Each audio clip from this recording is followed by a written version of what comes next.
Ils rêvaient de voler, de voir leur ville en tout petit, c'est désormais chose faite. 150 enfants défavorisés, touchés par la maladie ou le handicap, ont pu effectuer aujourd'hui leur baptême de l'air à l'aéroport de Lyon-Bron.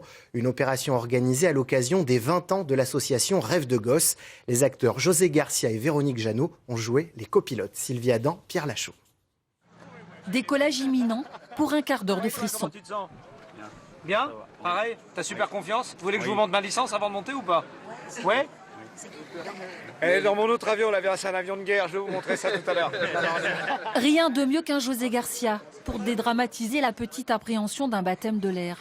Dans chaque avion de tourisme, des enfants dits extraordinaires, cabossés par la vie, et des enfants ordinaires, ensemble pour un rêve commun.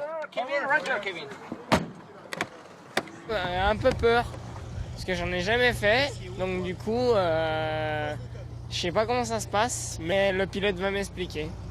Pas d'envol sans l'association de pilotes Les Chevaliers du Ciel. 20 ans qu'ils mettent leurs compétences au service des enfants malades ou handicapés.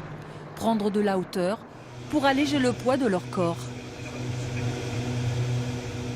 Tout le doute qu'on peut avoir, il s'évapore quand on regarde, quand on croise le regard de ces jeunes dans l'avion qui respirent de bonheur de cette belle expérience qui n'ont sans doute pas l'occasion de faire souvent.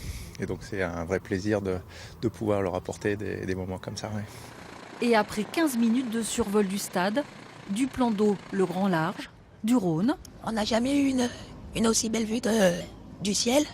Donc bon, à part être allé à Fourvière où on a aussi une jolie vue, mais là elle était encore plus grande que celle de Fourvière.